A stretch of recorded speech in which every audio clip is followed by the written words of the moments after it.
Fala marcado, sejam muito bem-vindos. Meu nome é David. Nós estamos em mais um dia do nosso propósito sobre o Espírito Santo e nós vamos meditar na primeira epístola do apóstolo João, capítulo 1, versículo 8, que diz assim: Se dissermos que não temos pecado, enganamo-nos a nós mesmos e não há verdade em nós. Se confessarmos os nossos pecados, Ele é fiel e justo para nos perdoar os pecados e nos purificar de toda injustiça. Se dissermos que não pecamos, fazemo-lo mentiroso e a sua palavra não está em nós. Palavra do Senhor, graças a Deus. Antes de nós prosseguirmos, não se esqueça, já deixa seu like, já faz aquele rito de sempre.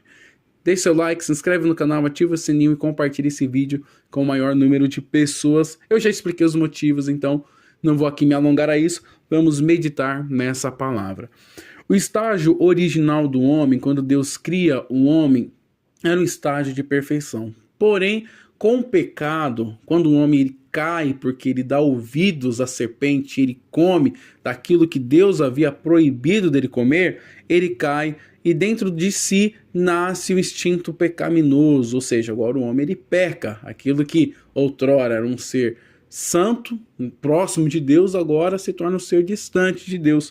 No vídeo anterior eu falei sobre o ministério da reconciliação, que Deus ele deseja que nós estejamos unidos a Ele, reconciliados a Ele, que muitas das vezes o nosso coração, a nossa mente, ela nos condena por causa dos pecados que muitas das vezes nós acabamos cometendo. E aqui o apóstolo João ele vai dizer que se nós dissermos que não temos pecado, a gente está mentindo para nós mesmos e nós não temos a verdade.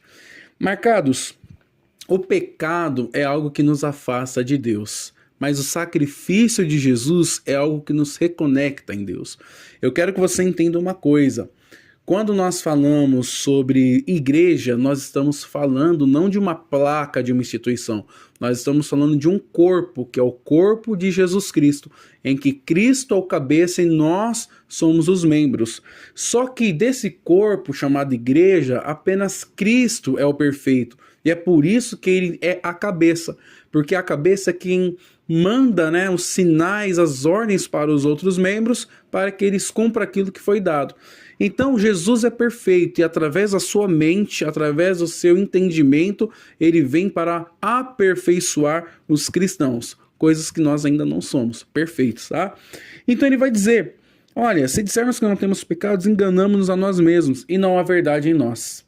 Então um fato é, nós somos pecadores, nós somos falhos, nós somos errantes, só que se confessarmos os nossos pecados, Ele é fiel e justo para nos perdoar os pecados e nos purificar de toda injustiça. Em Romanos ou é Coríntios, agora eu não me recordo, mas vai dizer que Jesus ele vem para que nós venhamos nos tornar justiça de Deus. Ele vem, ele se entrega para que nós sejamos justiça de Deus. Então olha só, esse é o poder do Evangelho, é de restaurar o homem, é de fazer com que ele seja perdoado, para que ele se torne justiça de Deus e ele possa caminhar com Deus. E no versículo 10 ele vai dizer, se dissermos que não pecamos, fazemo-lo mentiroso e a sua palavra não está em nós.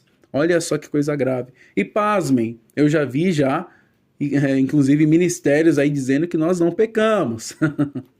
De tudo tem um pouco nesse mundo, né, pessoal? Enfim, é complicado. Aí no capítulo 2 ele vai dizer, meus filhinhos, estas coisas vos escrevo para que não pequeis. E se alguém pecar, temos um advogado para com o Pai, Jesus Cristo, o justo. Ele é a propiciação pelos nossos pecados, não somente pelos nossos, mas também pelos de todo o mundo. Então Jesus, ele vem para nós e ele vem para todos. Isso aqui mostra a grandiosidade do Evangelho. Ele é a propiciação, ele é a oferta, ele se entrega pelos nossos pecados, ou seja, em Cristo nós temos a redenção, em Cristo nós temos a justificação, nós nos tornamos justos perante Deus, em Cristo nós encontramos um caminho de santificação, em que nós nos santificamos para Deus e o Espírito Santo nos auxilia, nos ajuda nesse processo de santificação. Em Cristo nós encontramos o perdão. O grande início de tudo é o perdão. Por isso que o Evangelho começa, arrependam-se e creiam no Evangelho. Arrependam-se, porque o reino de Deus está próximo. Deus, ele oferece ao mundo o seu perdão. João 3,16 vai deixar isso bem claro. Deus amou o mundo de tal maneira que enviou seu Filho unigênito para que o mundo não pereça, mas tenha a vida eterna. Só que, nos outros versículos, ele vai dizer que muitos preferiram as obras das trevas, e esses já estarão condenados. Então, nós temos dois caminhos. Um é o caminho de salvação e o outro é o caminho de condenação. Se o nosso coração, ele nos acusa diante de Deus e o nosso arrependimento ele é sincero, nós podemos chegar diante de Deus e pedir perdão, que ele vai nos perdoar. Porém, se o nosso coração, ele nos condena e nós decidimos ouvir o nosso coração e nos afastar de Deus, devemos ter cuidado. Nisso eu não estou dizendo que nós já estaremos condenados, não é isso que eu estou dizendo. Mas quando a pregação do Evangelho vem e ela não é aceita por nós, o que nos resta é a condenação. Até o nosso próximo encontro, não se esqueça de deixar o seu like e forte abraço.